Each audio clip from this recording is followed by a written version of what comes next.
Welcome to the Well to Lead podcast, where we explore the dynamic relationship between personal wellness and effective leadership.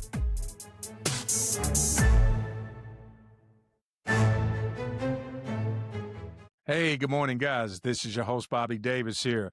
Hey, thanks for joining the Well to Lead podcast, where wellness meets leadership. Today's guest is Joy Rowland. Joy is a leader and profitability coach for women entrepreneurs who are ready to stop playing it small and become wildly profitable. She helps female coaches, consultants, service providers simplify their businesses, attract premium clients, and create consistent 10K plus months without burnout, sleazy sales tactics, or guessing what to do. Hey, Joy, welcome to the studio this morning. How you doing? I am doing very well. Thank you, Bobby. And thank you so much for the opportunity to be on your podcast. I have been binging on your YouTube videos. I love your episodes. So good. Thank you. Thank you. I really appreciate it. So listen, before we start though, I want you to tell us a little bit more about yourself. I know that you're in Canada, but you're from Nigeria. So maybe give us maybe a more broader picture of who you are. Oh, yeah. Thank you so much for that question. So I was born and bred in northern Nigeria. My background, like most people, was not privileged, right? So, and I think that's what's driving my business aspirations. So passionate about making lots of money. And that Yeah. stems from my upbringing. We're so poor. My parents couldn't feed us. We would have one hot meal in a week. And my desire at the time was just to help my dad out of poverty. And so I decided that I would leave my home country to go to the UK to study, but then there's no money, right? So I remember my mom saying, well, in the UK, the primary language is English. How are you going to cope? We don't speak English because I'm from the northern part. And I told my mom, I'm going to learn how to speak English. So finally, I left at the age of 25, moved to the UK. I did my master's in business information technology from Middlesex University in London. And my journey has just evolved. And I'm just so grateful to be where I am today and coming from zero, or less than zero, because I paid half of my tuition. That was a requirement to come to school. We had to pay half of our tuition. So I had paid before I left my home country. And the vision was I'll get to the UK, find a job to pay off my tuition, because I know most people might not realize this. If you are an immigrant, you're not entitled to student loans, right? Wow. Yeah. Wow. So I came to the UK. Well, the only jobs that would accept me then were retail jobs. So I'll do retail jobs in Marks and Spencer's. Marks and Spencer's is a big retail store in the UK. And then at night, I would work as a security guard, which is crazy. Really? Yeah. So I would put on my uniform and all this stuff, and I'll work through the night just to make ends meet. And so Wow. when I see people right now giving me excuses for why they cannot build successful businesses, I just feel like so many people are so comfortable with mediocrity. And I tell myself now, when I put on the tap in my home and there is water coming out, I just give thanks. Like naturally, I just give thanks, because when I was growing up, we would walk 1.5 miles to fetch clean water. And so Wow. when people complain now, they're in the US, Canada, UK, and they complain, I tell them, your life is so much more better than almost 80% of people in the world. So that's where my deep sense of gratitude comes from. And I am just so grateful for where I am now. Now, my parents live in the most amazing homes right now back in Africa. I've been able to help my siblings and just be able to give to my community. So I'm deeply grateful for my journey. Yeah, I tell you, Joy, I am immersed in all of what you are sharing. You've painted a really vivid picture of just something that we as Americans, natural born citizens, that we take for granted. I'm listening at you talk about being able to turn the tap water on. That's something we never give thought to. Mm. And the motivation that you saw early on is so inspirational, and the work ethic that you administered to accomplish what you've accomplished is absolutely astounding. I mean, it's a testament to not only the goodness of God, but his grace and mercy and the potential that's been, lodged inside of us that we never know exist oftentimes because we haven't put ourselves in positions to test what's inside of us. And so now you're coming out on the other side of this, but your story, I want us to I need to stay there for just a moment, right? Because your story is so powerful. Thank you.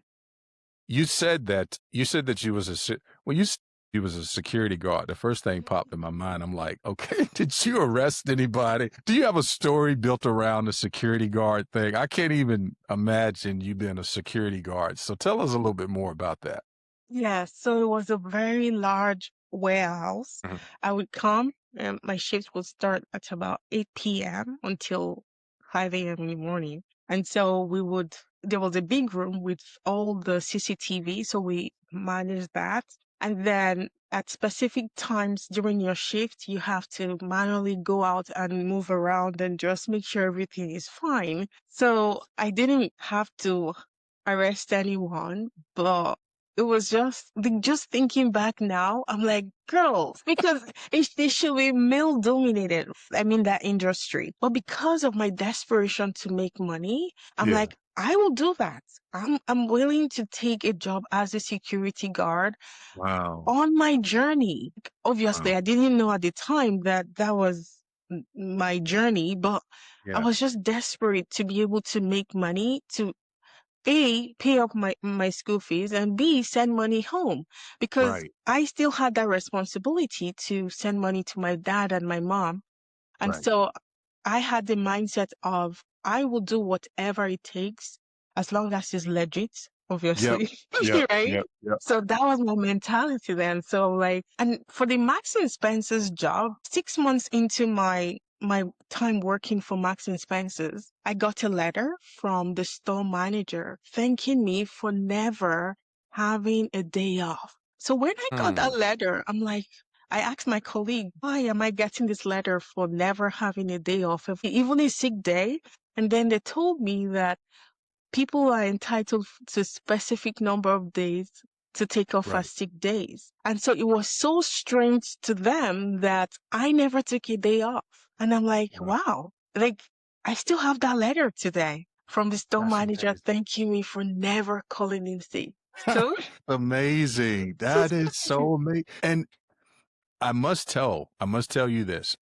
I'm obviously older than you are, and I have been in corporate America. I have worked different types of jobs and been in business for myself, and I've been around a lot of different types of people, all different levels.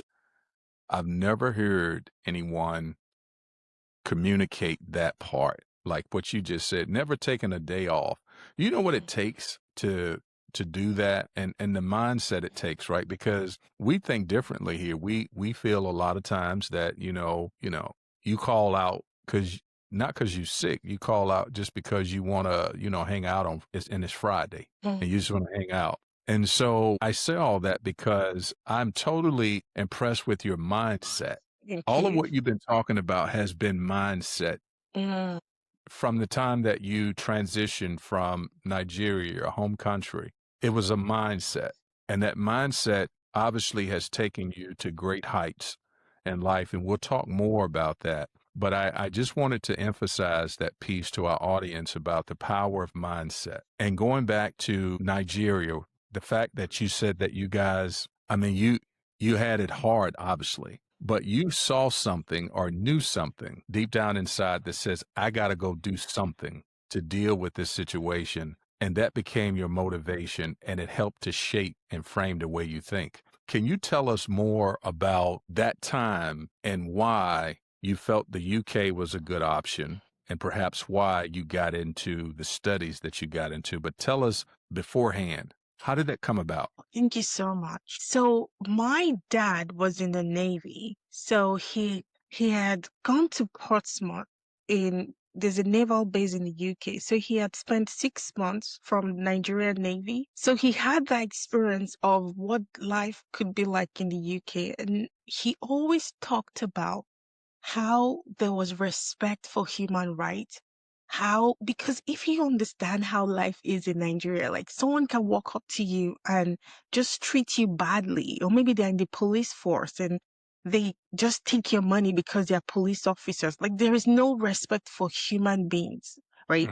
So Mm. my dad always said that in the UK, he said white people are so respectful. White people are like good Christians. So he Yeah. always said that to us. And we Mhm. had access to watch like Western movies. So I could see what's Right. possible for me. So at that time, I'm like, okay, if I can, in any way I can, get to the UK, I know I can create a good life for my family. So I think my dad's experience and exposure to Western movies actually cemented that desire. I remember when life would get so terrible, if my dad and my mom were fighting and throwing things between themselves, Right. and I would just run and hide and close my eyes and I would say, right now I'm thinking of the Queen of England. And just the picture of the Queen of England and the palace just made me escape my reality. So I started visualizing what my life could be like from that young age. So I'm talking 6 to 8 years old, right?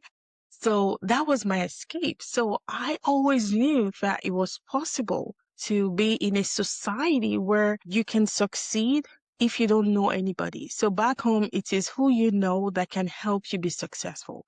So in my head, I'm like, is it possible to be in a society where you don't have to know XYZ to be successful? And they're like, yeah, in Western countries, you can be successful in your own right.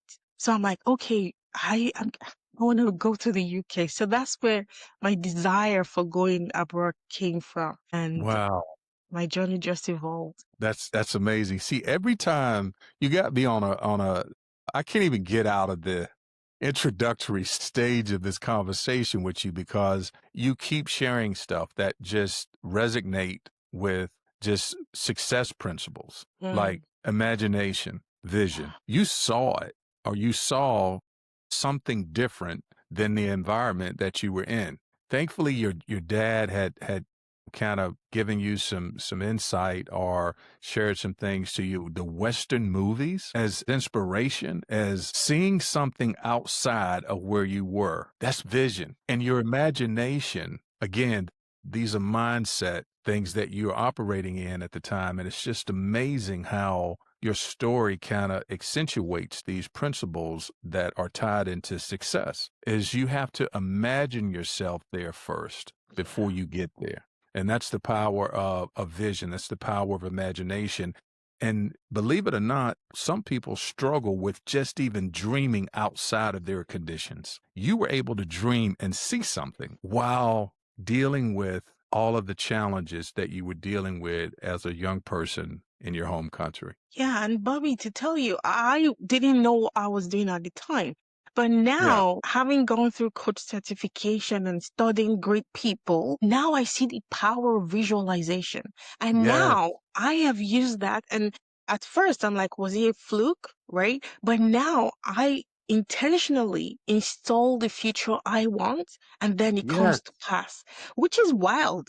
And so I'm outstanded by the number of people that don't use imagination. Like we have such an amazing tool, the power of our minds. And even now, I realize that our minds cannot distinguish between fiction and reality. Did you know That's it. that when you install a vision in your mind, when you make it so powerful, your mind cannot tell if it's real or fake, which is like, wow, you know? So, and the example I always give people to drive on the point is if you had a terrible dream and someone was chasing you and it was horrible, and then you wake up and on your bed, you are sweating, the bed is soaking in water.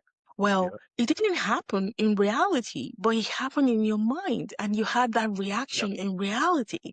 So that's proof that your mind cannot tell the difference Yep. between fiction and reality. So if anyone wants to create an extraordinary future, you have to get good at visualizing and installing it in your mind's eye so vividly that your mind cannot tell between fiction and reality. That's it. Oh gosh, that is so good. And you're so on point with that. So listen, as we move to the next piece of our conversation, right? Because there is so much, and I know I'm just going to tell you right now, I need to have you to come back for a second session. We got to do another one because I there's no way I'm gonna be able to get all my questions answered. Because I could stay right in that space that we were Mm. in right there, right? We got so much there we could unpack. But now that you've graduated, you've completed your studies and you're in the technology space. Now tell us the transition to this business arena that you found yourself in. Maybe give us some overview of that now. Yes. So I was in corporate for over 20 years. So I worked in big banks in the UK, then came here in Canada, worked with big banks as well. But my desire has always been to have my own business because I always knew that if I wanted income that didn't have any limit, I needed to work for myself. So that's where the desire to work for myself came from. So I have two companies. One is called Clairecraft, where we do AI product development for businesses. I'm so grateful I've been able to grow that to 7 figures. But in that Wow. business, I have staff members that work for me. So, like we were saying before we hit the record button, I have Yeah. become very good at sales. So I can sell. I love selling. And so I do all the selling and then I pass it on to my team to do the fulfillment, even though That's I it. still oversee the testing to make sure that the customer is well taken care of. So that's one part of my business. The other part is joyful money. So this is where I coach women to create wealth and I teach them how to overcome imposter syndrome, feeling like they don't have anything to give in the world. I help them through that and I help them build their businesses from scratch. So those are the two businesses I have. And I can Wow. tell you, I feel so fulfilled seeing the direct impact of my work. So when I was in corporate, even though I was very successful, it was very difficult to pinpoint my direct impact in the world. But right now, in the two businesses I have, I can see the direct impact. And that's what lights me up and gets Yeah. me excited to wake up every morning. That's good stuff. That's good stuff. Well, I can tell you this much, Joy. You're already being an impact on this show. And Thank you. we haven't even gotten through the full episode. And I can tell you that you've already impacted me. Your story is so powerful. What you've been able to accomplish is just awesome. It's magnificent. And I think there is so much that you have to offer women in this regards. And I wanted to ask you when you was talking about the AI business, how did you know to go in that direction? So you work for corporate, you was doing a lot of things in the corporate arena and you wanted your own business, but you decided to go down the AI path. Now, how long ago was that you started the AI business? Yes. So my company, Clairecraft, has been in existence for 4 years. So we were doing IT consulting. But then when AI came out, I saw an opportunity. And I'm like, there is a huge market that I could leverage. And so I just pivoted from IT consulting into AI development. And so the gap I saw was that many businesses were not even aware that AI can help them grow faster. And so I saw that gap and now I build AI voice agents for businesses and it just helps them to scale even faster. So that's the business I'm in now, building AI voice agents for businesses. Wow. How long did it take for you to get it to seven figures? So it's taking us, like in the last 2 years, we hit 7 figures. So it happened really, really fast for me. And that's how I've been able to hire developers to just keep Right. doing the work. And the another beauty about this type of business is I have recurring income. So apart from the Mhm. initial setup fee, I keep getting recurring income. And if I could advise anyone, any business you start, just make sure you have recurring income because that's the That's right. fastest way to grow. That's right. That's right. You're 100% on point with that. Absolutely. Recurring is the way to go. So for the audience who may not know what these voice agents are, can you tell us more about the product line and what the product line actually does for a business? Yes. Okay, so I'm going to paint a picture. So imagine you have a med spa, right? So help people with Botox and all the beauty stuff. And you have a frontline staff, but they're not there to answer the phone 24/7, right? So with your voice AI agent picks up the phone every single time. She works 24/7. So even when you're asleep, she's picking up the phone for you. She talks like you. In fact, when you speak to my AI, you're not gonna know it's an AI. Right. That's how good the technology is now. So she's intelligent. She's not reading from a script, which is crazy, right? So she's able to get clients booked for consultation real time into your calendar. So imagine if you were running a Facebook ad. So for example, let's say you have a campaign coming up, you want to offer Botox for 20% off. You run that campaign on Facebook and people fill in the contact form. As soon as they fill in the contact form, your AI calls them immediately. Right. Right. Calls them immediately. And she's also trained to sell because I know many people struggle to sell. So she's able Yep. to handle objections and all of those things and ultimately get them booked for a consultation on your calendar. Yeah. So that's Love how it. it's able to like turbocharge businesses' results. Yeah. So are there specific types of businesses you guys target? I mean, are you in that small to mid-sized business space, or tell us more about your market? Yeah. Yeah, our current market is local businesses. So we work with med spas, dentists, restaurants. In fact, Uh-huh. there was a demo I just did. It picks up the call, takes the client orders, all the thing on the call, which is crazy. So we work with restaurant, dentists, med spas, landscapers, doctors, like any business that has to do with people calling in. This technology works perfectly for. Right. Solar Right. companies, that's a huge one right now. Yep. Solar companies. Yeah. Even So that lawyers, attorneys. yeah. One of my new clients, she's an immigration consultant. And so if any of the businesses that involves people calling in to book consultations, this works perfectly for. Wow. And I'm glad you shared that because it creates the efficiency and within the business, obviously, and at the same time, the consistency that's needed, and you don't have to worry about people calling out, right? Because the system's always working. So I can see why businesses now are obviously more engaged in embracing in AI. And I'm just so again, I'm just really, really floored by how you transition into this and how you turned it into something that was totally successful and quite frankly is in demand. And I just got to say hats off, man. Congratulations. I am Thank so you. happy to see you thriving in this space because like you and I talked a little bit offline, I'm in that tech space as well. And, I love to sell. I just don't want to be the engineer trying to make it work. You know what I'm Yeah. saying? I don't want to Yeah. build one. Just let me sell it, and I can go out and do that, and I can get fulfillment from just selling the solution. Really impressive. Now, let me ask you this.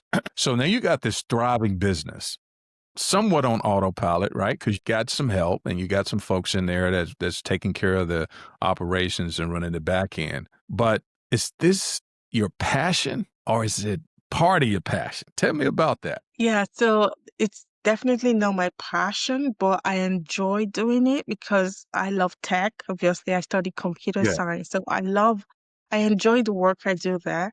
But my passion is truly helping women. So I love helping women overcome their hurdles to success. So that's where my passion is.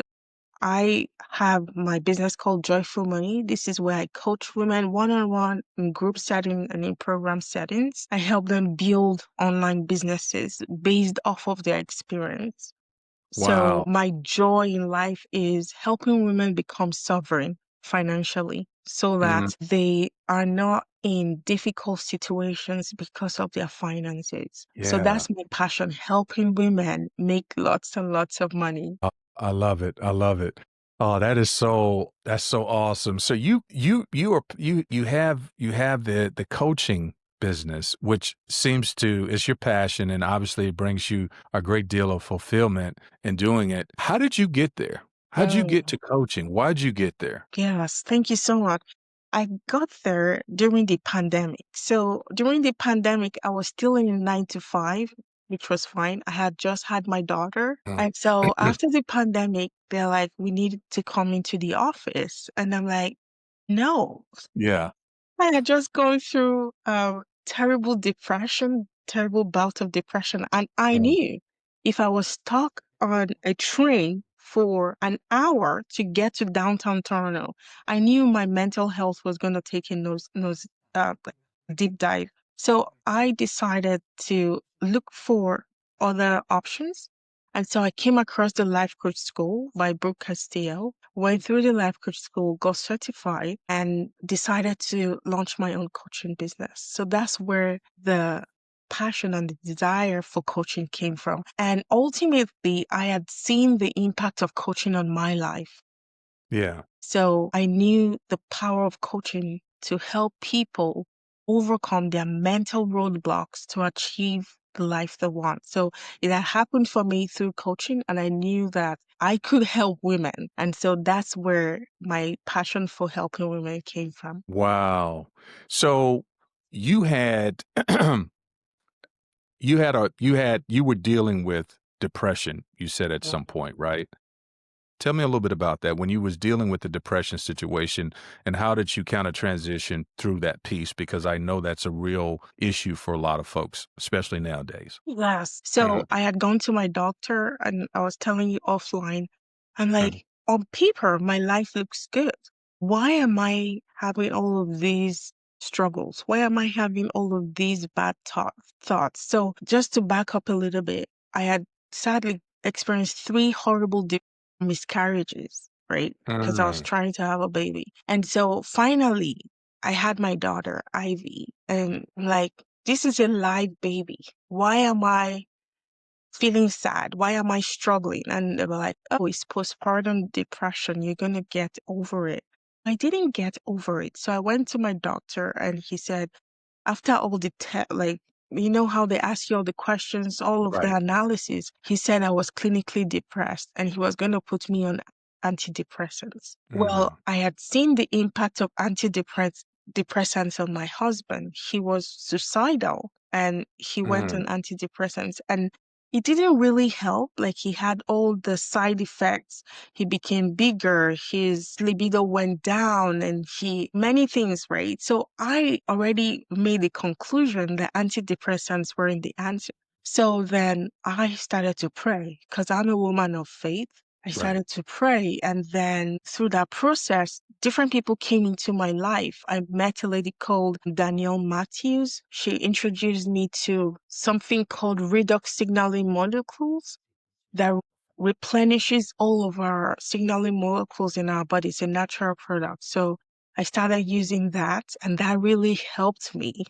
It's just crazy. That really helped me. And then I found coaching. I think from the I want to say mental toughness perspective, coaching really helped me. So I was using coaching alongside the redox signaling molecules. And I just felt that I was better. I'm like, what's Yeah. this thing? And Yeah. now it's almost like I can't even remember how the depression was. And I give God thanks because He for sure helped me to find all of those different resources. And now Yeah. I'm a thriving mom. I'm helping other women. And surprisingly, the women who come to my coaching, when we do the inner work, we find out that there is some hidden trauma in the past that isn't resolved. And so Mhm. when people are struggling to make money, it's not just about the finances. There is some hidden trauma there that doesn't make them feel comfortable to make money.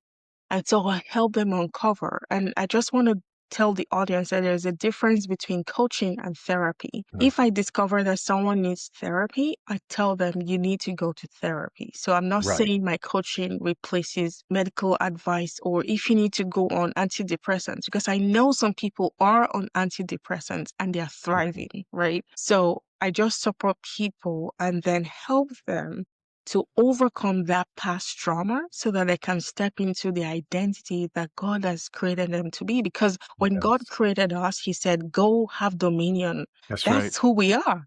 That's We right. are to have Right. dominion, and be as wealthy as we want to be. So Yes. that's my passion and my mission in the world now. Wow, incredible. So can you tell us, like, when you started coaching, when did you know? At what point did you know that this is it? This is the thing. I'm truly making an impact. When did you Yeah. know that? At what stage? So, like, I already knew that this was going to be it for me. So I decided. So I decided beforehand. I said, this is the path for me because I had experienced coaching from my coach, Brooke Castillo. And I think where it cemented for me was when I saw the impact in other women. When I look back and in just 3 months, someone has made so much strides and they're now able to show up boldly and make offers online and sign clients online. So when I saw that transformation in my clients and I realized the inner work we did privately to get them to that point, I'm like, this is my calling. Yeah. And another yardstick I use to gauge if I'm on the right path is how I feel when I wake up in the morning. So Mm. now, when I lay in bed, sleep, wake up in the morning, I am so excited to wake up just thinking about the clients I'm going to serve. That's when I knew, oh my God, this is it. I That's it. feel so fulfilled. I feel so happy. I am no That's it. longer wanting. You know how Yeah. let's say you're searching for something and you're constantly wanting and Yeah. desiring. I am no longer desiring and wanting. I feel like if God calls me home today, I feel happy to go. So that's That's when it. I know, oh my gosh, I am doing what I'm meant to do. That's it. That's it. That's the mic drop moment right there. You just encapsulated the whole thing right there at the bottom line. When you it's the arrival to this place or this position in life where you don't have to search anymore. Mm, It's like putting on a glove that fits well, mm, shoes that fit right, and you just know that this is it. You don't have to keep searching. You don't have to keep trying things. And that's what purpose is. And we all have one. God has equipped us and gifted us to come to this planet, to be here, to impact lives for his name, and we all have a specific function. Most of life is the search to find out what that is. A lot of people don't ever find it. But when you do find it, you know you found it because you have the energy to do it. You do it for mm, free. yes. You have to tell yourself to stop.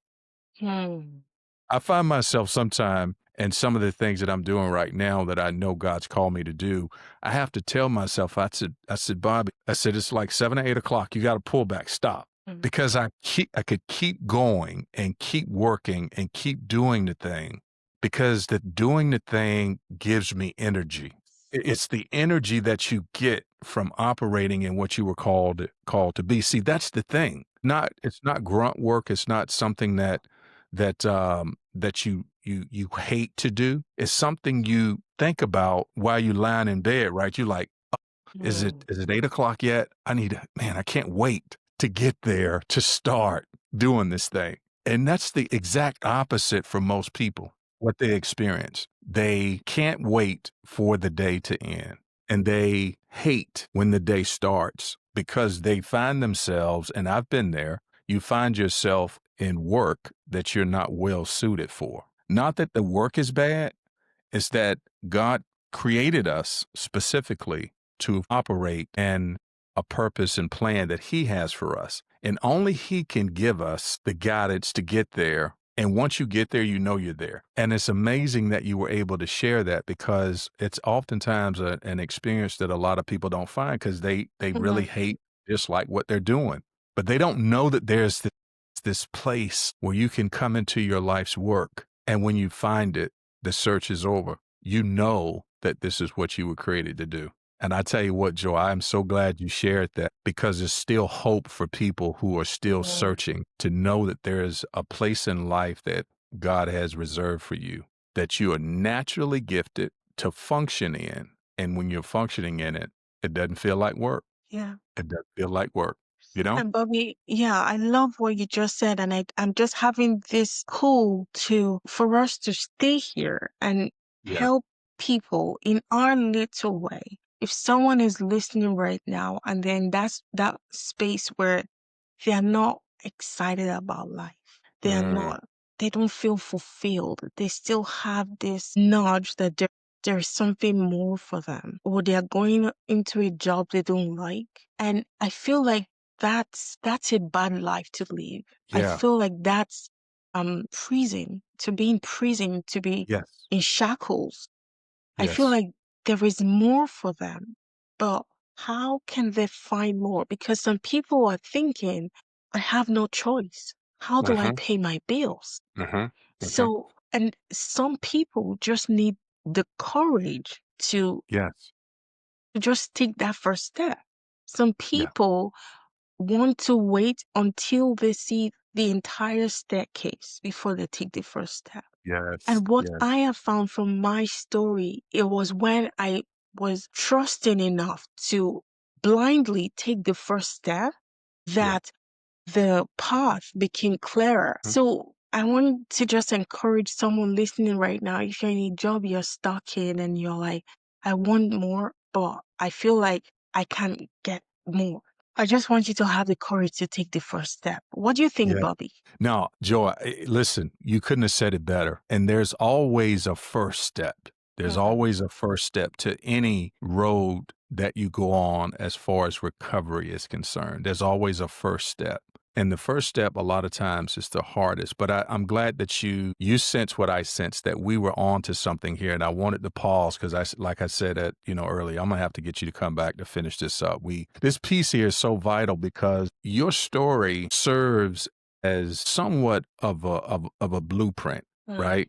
As to how to overcome daunting circumstances and to arrive at a place of purpose. You went through a lot in between to get there, but you've arrived at a place of purpose. And I think that what happens for so many people, and I just as you're talking, I'm thinking about some of the folks that I run across on a daily basis, and it's sort of like the same thing. You hear the same thing. I wish I didn't have to go to work today. I hate this job. I don't like my job. And the job is where you spend the vast majority of your time. Mm. Time's our greatest asset. We only have a limited amount. You can't get any more, but how you spend it is so valuable. And when you make that decision because of the fear of taking the first step, because you can't see it, then Mm. you lose what you can never get back, and that's time. You can never get that. You can never get the years back of time that you've lost being on a job or in a place that you know you're not well suited for.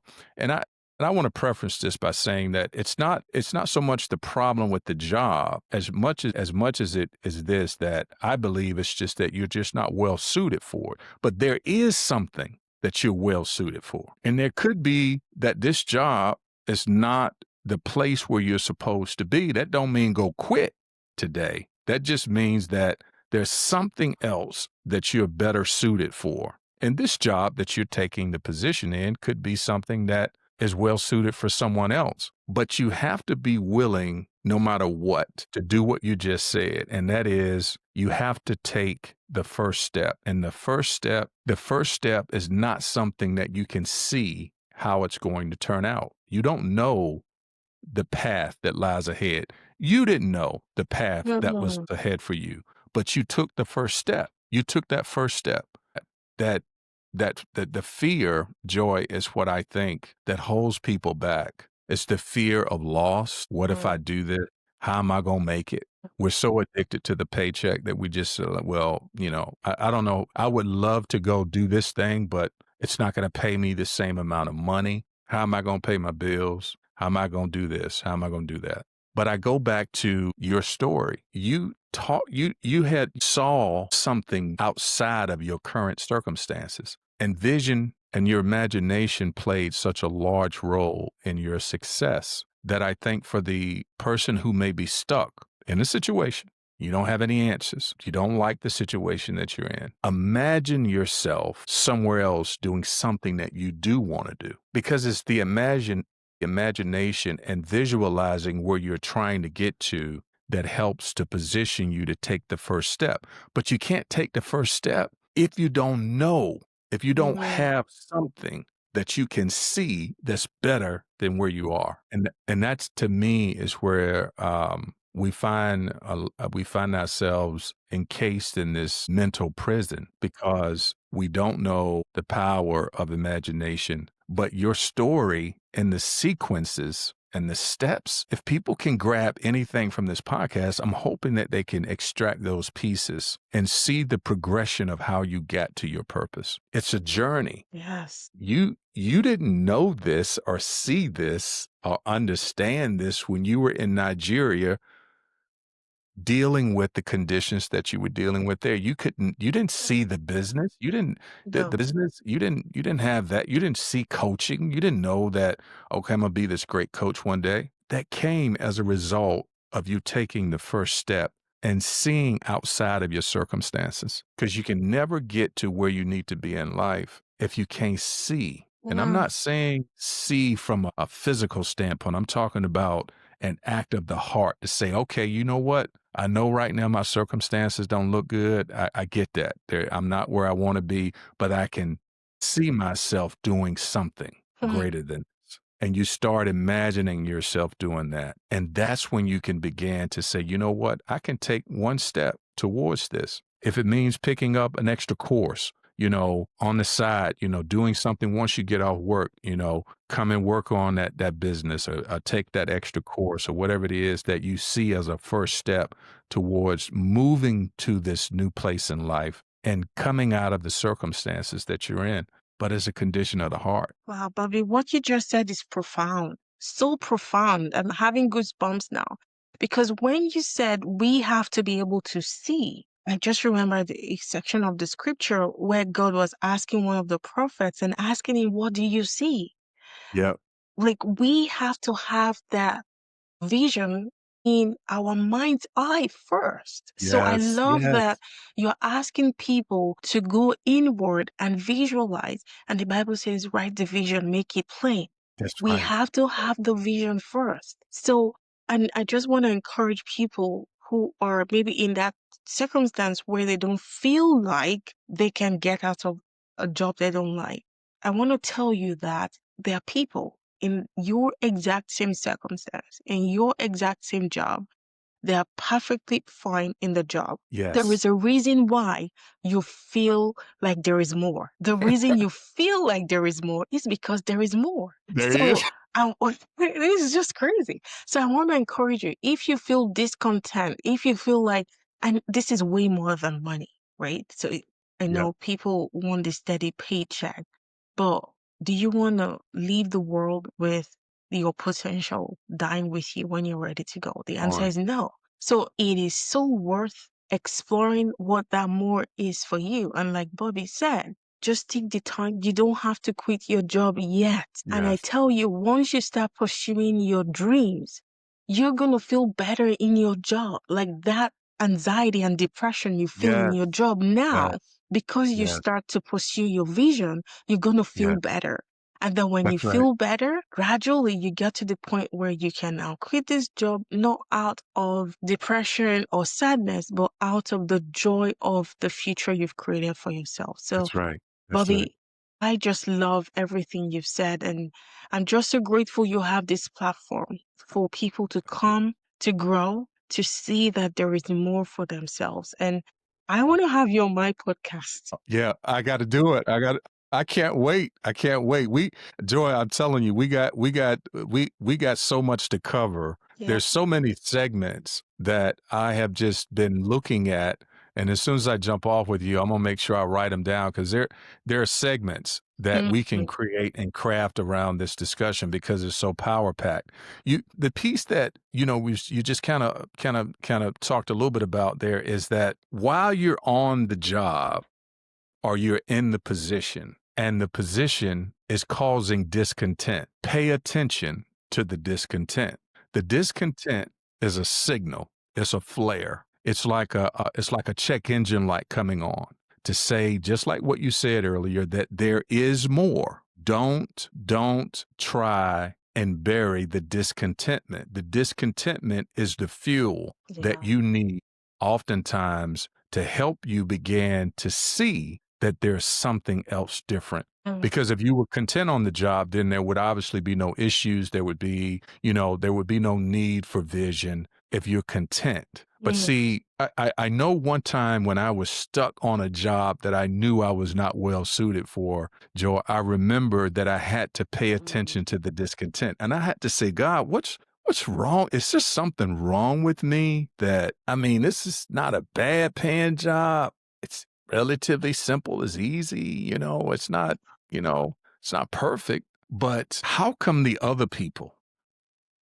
in here seem to be cool with it and they love it, and they feel like this is the job that they want to be at the rest of their life. But something inside of me was saying there's more. mm. There's more. And there's more is what was pulling me. It was what was pulling you to your purpose. Because if there was never a pull, we would reserve ourselves to a place of discontentment and say that this is my lot in life. And I guess I'll be here because there's nothing better for me. And the reason why I wanted folks to know that your discontentment is not saying oftentimes to you that you don't want to work or you just, you're not a game player, you're not a team player or whatever the case is. Your discontentment is something that God puts inside of you like a check engine light that says something's off, something's not functioning right.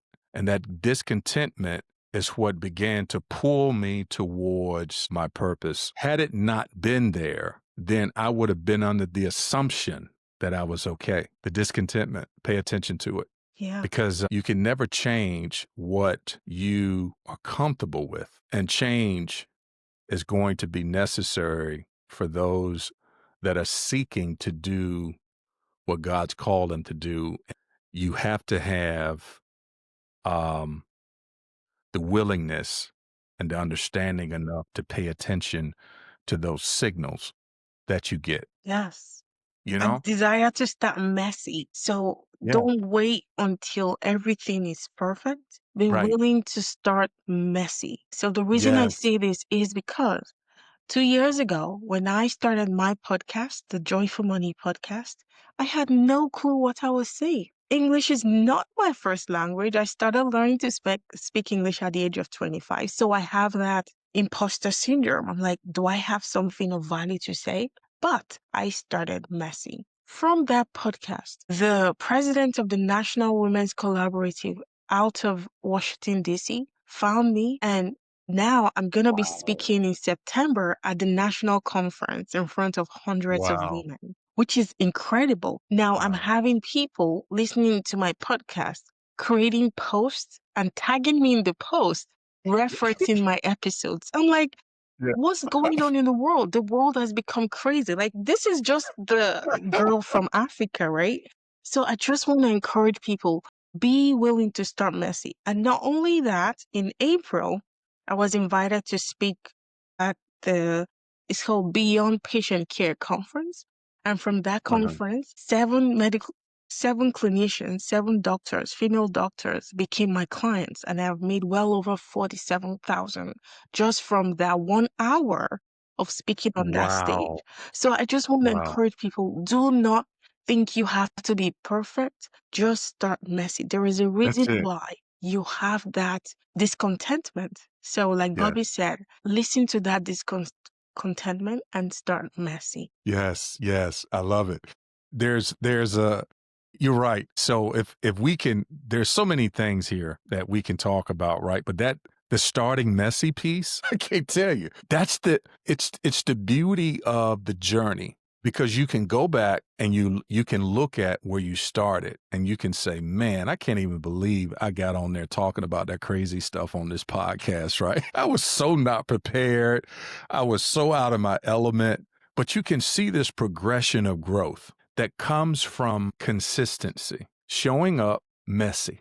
The first podcast sound like junk. The second podcast sound like junk. The third, the fourth, but you get to the fifth podcast and it don't quite sound as messy as the first, right? Yeah. But it's the concept and the idea of showing up, Mm, the power of showing up in spite of the conditions, mm, the circumstances, and not having it all together, but being present and the willingness to start where you are. See, the problem, Joy, that I see, and you probably are quite aware of this, I'm sure you see it as well, is that we develop our ideology oftentimes by the social climates that we're in, right, in the culture. And so you pay so much attention to the polished speaker, the polished person that comes on and talks about his business and he's making all this money.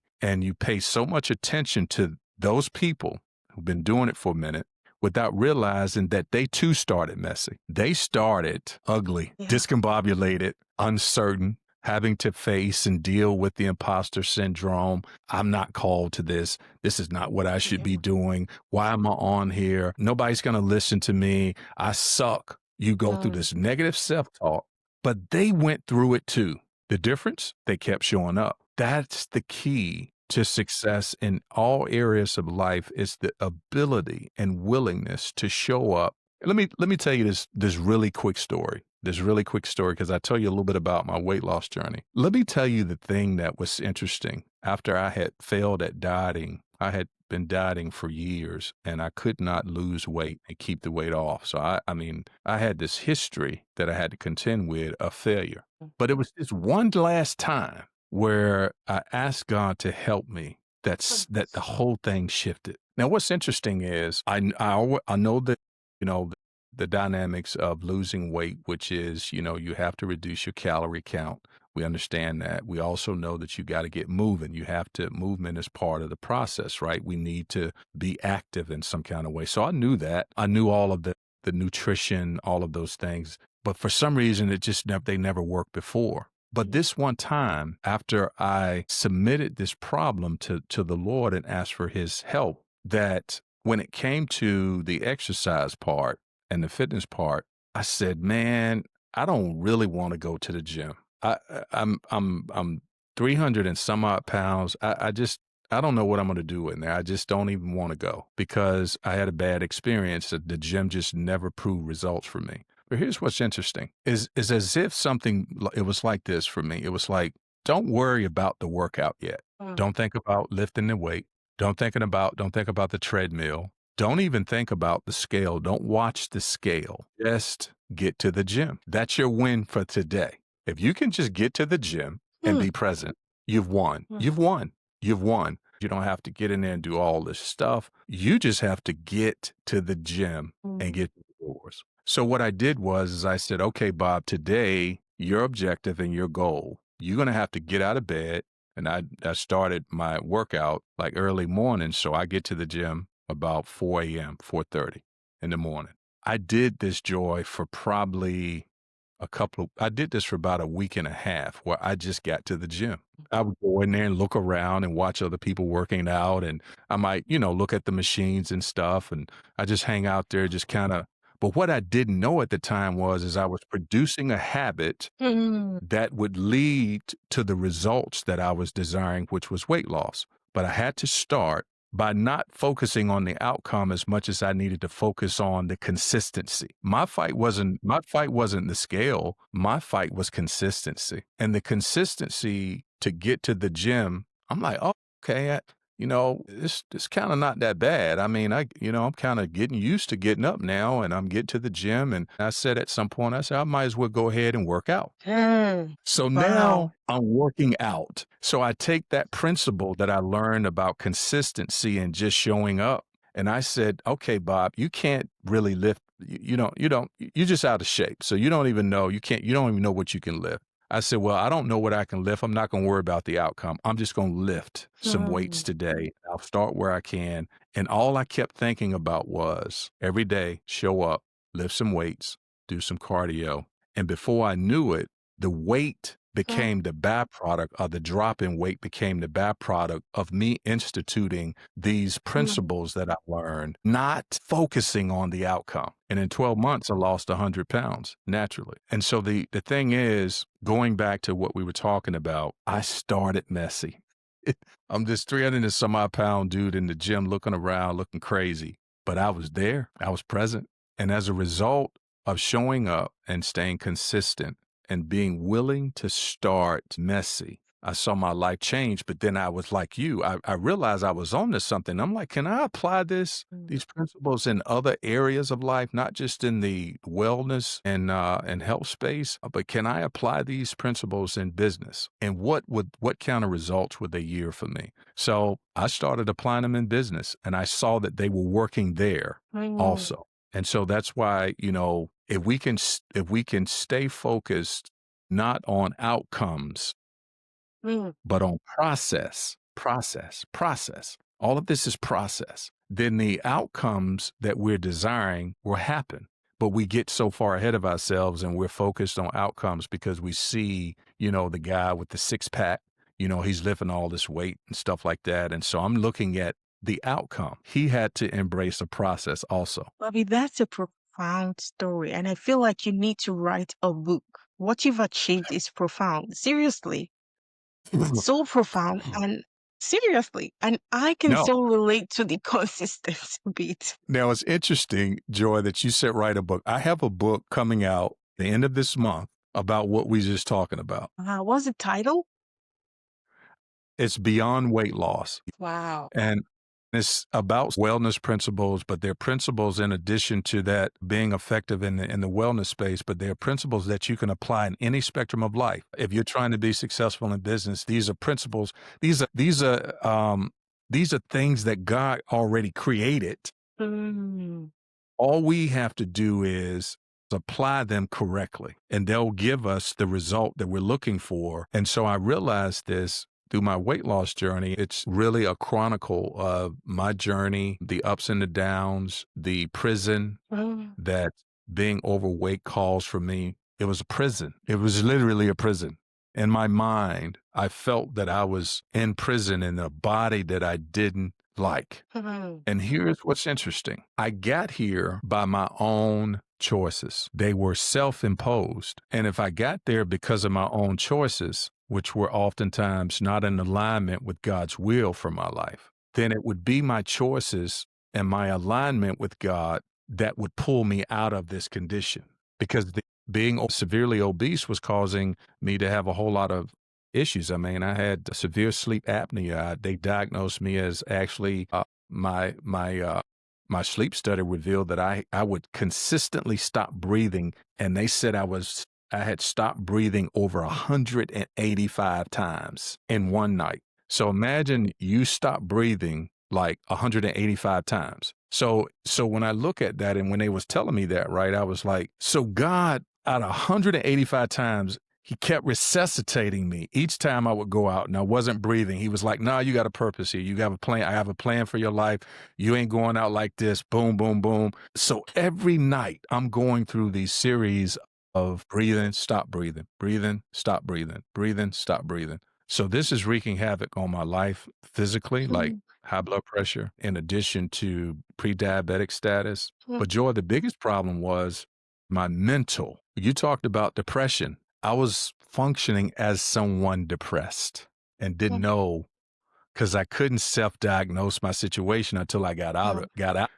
I was functioning, and I don't think a lot of people might have known, but I was functioning while yet being depressed. And that depression was a feeling of hopelessness masqueraded by me trying to overachieve and making myself feel better, but still dealing with this problem that I didn't know what it was. I couldn't understand at the time what it was. But see, all of this happened for me. It came with my revelation and understanding of this came to me after I went through this health situation where I feel like there was a pivotal point in my life where I began to really live my life on purpose because God started to unveil. Mm, Clarity came, in so many areas of life. So I'm spending my life now, my time now, devoted towards helping other people to become all that God has called them to be because like Miles Monroe was one of my mentors that I mm, listened to a whole lot back in mm. the day, and I still listen to him now. I don't know if you have ever heard any Yes, I have. material from Dr. Yeah. And Miles Monroe talked about the graveyard being the richest place on earth Mm, because that's where dreams go to die. Books that were never written, mm, businesses that were never open. All of these things that people had inside of them that God gave them to do, they took to the grave. And my life right now and what I'm doing right now is spent helping people to realize what He put in them, mm. the gifts that He's given them, the potential that lies dormant, so that they may be able to become all that He's called them to be, and that they, me, you, we can rob the cemetery of these gifts Amen. and talents and all this wealth of knowledge and wisdom that Mm, we share to add value to the lives of others, that we can rob the cemetery of that wealth by making sure that we operate and serve those people that we come in contact with to help them be better. So I'm truly passionate about this path that you're on because there's so many similarities that I see from your story that parallels to mine. mhm. We're both in the human development business. Yeah. You're doing an awesome job, and I got to tell you, I'm just this is a podcast that I cannot wait to get to our audience because I've been blessed, I and have we been haven't even blessed too. scratched the surface. Yeah. Yeah, I have been blessed too. You are so talented. You have a heart to serve. And I can feel your passion just looking at you Mm, and sharing your space right now. And I am just so grateful that you heeded that call to be more, right? Because not many mm. people are courageous and brave enough to step up and to share their gifts and talents with the world. So I want to honor you. I want to celebrate you for doing this work. Thank you. And I know that God is smiling right now and He's so proud because that's my mission. I want, when my time Yeah, comes and I get to heaven, I want God to say, "My daughter, you did well." That's what that's I right. want. And That's I right. can feel that He feels like that towards you. And I just want to Yes. celebrate you. I cannot wait to have you on my podcast. You'll be Yes. the first male in a long time. I can't wait to come on. I'm so excited about the opportunity to come on and just be a blessing in whatever way I can, Joy, because as I said earlier, you have already blessed me. You blessed me from the very beginning, and we will prepare and try and schedule a part two to this because just in kind of wrapping up and closing, I know that this has been a mission that you've been on to help serve and add value to the lives of women. And what I'd like to do before we close out is for you to take a moment, if you can, to provide just some really powerful words of wisdom from your heart that you want to share with the audience before we get ready to close out today. Yeah, thank you so much. As I think right now, as I sit in my chair, the words of encouragement that is coming into my heart is love and forgive. Mm, You need to love yourself and you need to forgive yourself. Somebody right now listening is saying, I should have been XYZ. I should be earning $1 million per year. I should have a bigger house. I should have a bigger car. So the first step is to forgive yourself if you feel like you failed in the past, and then to start loving yourself, to be able to look in the mirror and say, I love you. So I mm, want to encourage listeners for the next couple of weeks, be so intentional to forgive yourself. And for many of my clients, it would be writing a letter to yourself. Write a letter yeah. to yourself, forgive yourself, and start loving yourself. When you start loving yourself, you're going to show up in a more confident way, in a more bold way. And when you're confident, you're bold, that's what attracts wealth to you. Yes. So that's the word I have for you. Love and forgive yourself. That's so powerful. So powerful. And I so appreciate you sharing that. And I know that our audience is going to truly be blessed by those things that you just shared, Joy. And if they want to reach out to you, can you at least provide also some of the avenues where you can be reached? I know you're coaching and things of that nature. Maybe give us some overview of how they can reach out to you. Yes. So I am available on social media, so Facebook, Instagram, and LinkedIn. That's where I hang out the most. So feel free to send me a DM. Maybe you just want some encouragement. I'm not going to try to sell you anything. So maybe you're listening and you're like, I just want someone to witness my vision.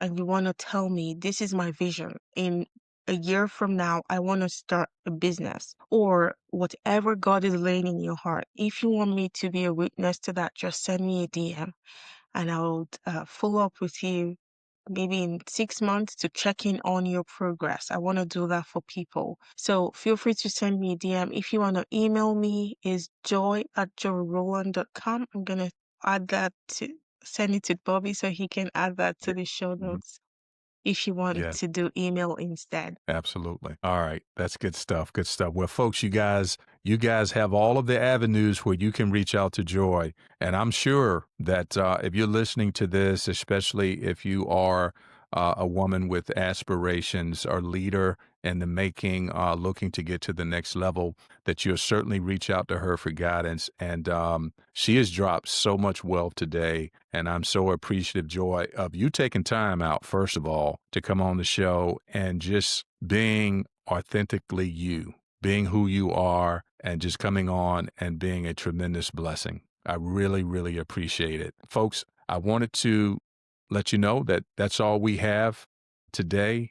Thanks again for tuning in to the Will to Lead podcast. Until next week, you guys take care and have a good rest of the day. See you then.